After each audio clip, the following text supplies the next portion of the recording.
तो फ्रेंड्स देख सकते हैं ये जो अपडेट है वो अभी आप देखेंगे तो यहाँ पे निम्नलिखित निर्णय लिए गए। ये जो है मुख्यमंत्री की जो है यहाँ पे बैठक हुई थी, उसकी अध्यक्षता में यहाँ पे जो बैठक हुआ था 10 बजे से यहाँ पे बैठक हुई थी 9 सितंबर के डेट में मंगलवार को।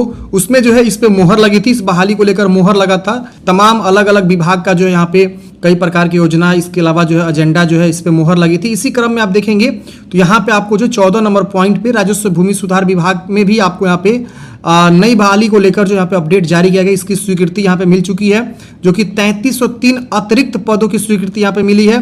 किसके लिए? तो राजस्व कर्मचारी, यानी जो है राजस्व भूमि सुधार विभाग के अंतर्गत जो राजस्व कर्मचारी होते हैं उनको जो है यहाँ पे नई बहाली को लेकर जो है यहाँ पे कार्यालयों में राजस्व कर्मचारी के 3303 अतिरिक्त पदों की जो है संबंध में यहाँ पे स्वीकृति यहाँ पे दी गई है, जो कि स्वीकृति यहाँ पे देख सकते हैं आप।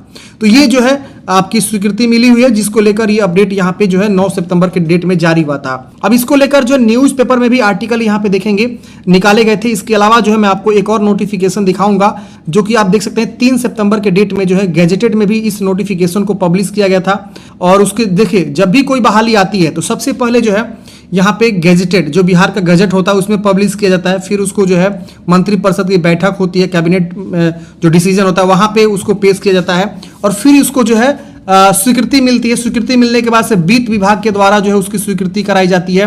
वित्त विभाग जैसे स्वीकृति देता है तो वैकेंसी जो है किसी न किसी विभाग के द्वारा, जैसे बिहार एसएससी हो गया, बीपीएससी हो गया, या बिहार पुलिस में है तो बिहार पुलिस का जो सीएसबीसी हो गया, अलग अलग आयोग है, उस आयोग के माध्यम से बहाली को कंडक्ट कराया जाता है। तो अभी देखेंगे तो ये जो है आपके 3 सितंबर के डेट में आपका जो है ये गजट में पब्लिश हुआ था, और 9 तारीख को इसकी स्वीकृति भी यहाँ पे मिल चुकी है। तो ये वैकेंसी बहुत जल्द आपकी आने वाली है, जो बिहार राजस्व कर्मचारी संवर्ग नियमावली 2025 यहाँ पे कही जा सकेगी। इसमें जो है विभाग से अभिप्रेत की बात करें तो राजस्व भूमि सुधार विभाग आपका रहने वाला है, और यहाँ पे संवर्ग की बात करें तो बिहार राजस्व कर्मचारी संवर्ग आप कहलाएंगे। और इसमें जो आपका आयोग होगा वो बिहार राज्य जो कर्मचारी चयन आयोग है अथवा राज्य सरकार द्वारा निर्धारित कोई अन्य आयोग भी यहाँ पे इसका एग्जाम जो है कंडक्ट कर सकता है। और मैं आपकी जानकारी के लिए बता दूं, इसकी सैलरी का लेवल भी बढ़ा दिया गया है। अब जो इसकी लेवल 5 की सैलरी यहाँ पे कर दिया गया, यानी जो अब राजस्व कर्मचारी होंगे उन सबका जो है अब वेतन स्तर लेवल 5 का हो जाएगा, सैलरी इनका काफी शानदार हो जाएगा।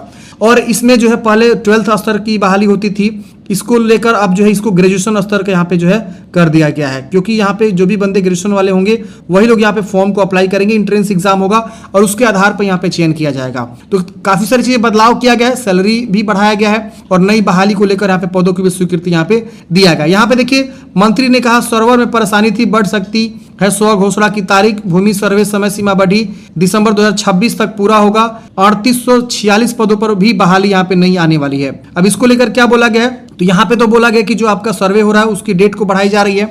इसमें अभी बोला गया कि अभी 31 मार्च तक ये जमा कर देना है। राजस्व भूमि सुधार विभाग के जो मंत्री हैं जो संजय सरवागी ने कहा कि विगत कुछ दिनों से सर्वर की परेशानी थी, जो इसका डेट बढ़ाकर दिसंबर 2026 तक प्रदेश में सर्वे पूरा करने का लक्ष्य रखा गया है। सरवागनी ने विधानसभा में राजस्व भूमि सुधार विभाग की 1956 करोड़ का बजट पेश करते हुए ये बात कही। उन्होंने घोषणा की कि 287 राजस्व अधिकारी, यानी यहाँ पे कुछ और पद भी यहाँ पे राजस्व अधिकारी के भी यहाँ पे मतलब सृजित हुआ है, और 3559 राजस्व कर्मचारी की बहाली होगी। लोक सेवा आयोग जो कि आप देख सकते हैं बीपीएससी जिसको बोलते हैं बिहार लोक सेवा आयोग, और बिहार कर्मचारी चयन आयोग के लिए प्रस्तावना यहाँ पे भेज दिया गया। मतलब क्या कि हो सकता है कि आपका जो बिहार एसएससी इसका एग्जाम कंडक्ट करे, या जो अभी CGL 4 चल रहा है, CGL 4 आप सबको बता दूं, CGL 4 की बहाली ऑलरेडी चल रही है, तो हो सकता है कि उसमें भी इसको सम्मिलित कर दिया जाएगा, क्योंकि ये भी ग्रेजुएशन लेवल की बहाली हो गई है। तो ग्रेजुएट लेवल पे भी CGL 4 की बहाली चल रही है, तो लेवल 5 की सैलरी भी है, तो हो सकता है कि इसको जो है उसमें सम्मिलित कर दिया जाएगा, नंबर ऑफ सीटों को उसमें बढ़ा दिया जा सकता है। वही योगदान नहीं देने के कारण रिक्त हुए अमीन के 271 पदों के विरुद्ध भी 65 से प्राप्त 172 अभ्यर्थियों की नियुक्ति हेतु अनुशंसा के आलोक में विभाग ने जिला आवंटित कर दिया है। मंत्री ने चेतावनी दी कि भ्रष्ट कर्मचारियों पर सरकारी तंत्र की 24 घंटे नजर है, सावधान हो जाए, गलती करते पकड़े गए तो सख्त कार्रवाई तय हो जाएगी। तो ये सब चीजें हैं आप यहाँ पे देख सकते हैं, यानी नई बहाली जो यहाँ पे आपकी आ रही है, जो कि कर्मचारी चयन आयोग के द्वारा भी ली जा सकती है, या बिहार लोक सेवा आयोग के द्वारा भी यहाँ पे इस एग्जाम को कंडक्ट किया जा सकता है। तो काफी बढ़िया बहाली है, अमीन की बहाली यहाँ पे आ रही है। अब इसको देखेंगे तो गजेटेड में ये सारी जानकारी यहाँ पे आपको निकला हुआ है, जो कि मैंने आपको ये सब बता ही दिया।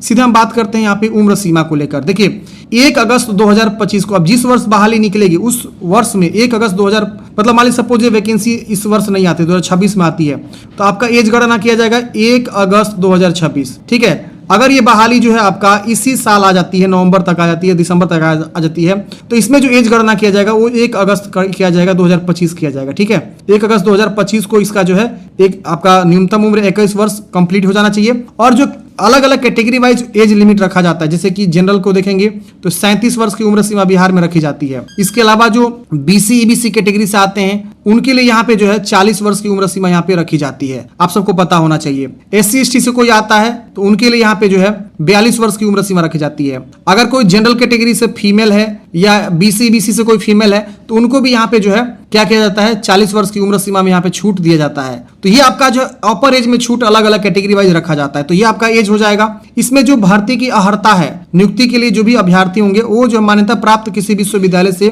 किसी भी स्ट्रीम में अगर उसने जो है स्नातक यानी जो है ग्रेजुएशन कंप्लीट किया हुआ है तो वो इस भर्ती के लिए अप्लाई कर सकता है। अब यहाँ बोला गया राजस्व कर्मचारी के पदों पर सीधी भर्ती आयोग द्वारा स्नातक स्तरीय प्रतियोगिता परीक्षा के लिए नियत मापदंडों एवं प्रक्रियाओं का अनुपालन करते हुए आयोजित प्रतियोगिता परीक्षा के परीक्षा फल के आधार पर मेधा क्रम में प्राप्त अनुशंसा के आधार पर की जाएगी। मतलब इसमें एंट्रेंस एग्जाम होगा, उसी के आधार पर आपका यहाँ पे चयन किया जाएगा। तो देखिए मैं आपको यही रिकमेंड करूंगा कि अगर ये वैकेंसी बीपीएससी निकालती है तो बीपीएससी का जो सिलेबस होता है ग्रेजुएशन स्तर का उसको आपको देखना है। बीपीएससी का एग्जाम पैटर्न जो रहता है वो देखना है, बीपीएससी का क्वेश्चन पूछने का जो तरीका है वो आपको देखना है। अगर वैकेंसी ये एसएससी सीजीएल के माध्यम से निकलती है, सीजीएल 4 जो आया हुआ है, एसएससी बिहार एसएससी की मैं बात कर रहा हूं, तो इसलिए आपको जो है एसएससी सीजीएल वाले जो क्वेश्चन पेपर होते हैं उसको आपको ध्यान में रखना है और उसका जो पूछने का तरीका है उसको आपको ध्यान में रखना है। इसमें जो परीक्षा अवधि होगी यानी ट्रेनिंग पीरियड होगा, प्रोबेशन पीरियड जिसको बोलते हैं, वो 1 वर्षों के लिए यहाँ पे आपका रहने वाला है। इसके अलावा यहाँ पे देखेंगे तो सेवा का संपुष्टि वरीयता के बारे में बताया गया, ये सब जानकारी स्थानांतरण बताया गया है कि आप ट्रांसफर ले सकते हैं कि नहीं ले सकते। इसके अलावा यहाँ पे और भी निरसर एवं व्यापृति यहाँ पे दिया गया और सेम जानकारी आपको अंग्रेजी में भी यहाँ पे दिया गया है। तो आप इसको अच्छे से देख लेंगे, पढ़ लेंगे। अगर आप ये नोटिफिकेशन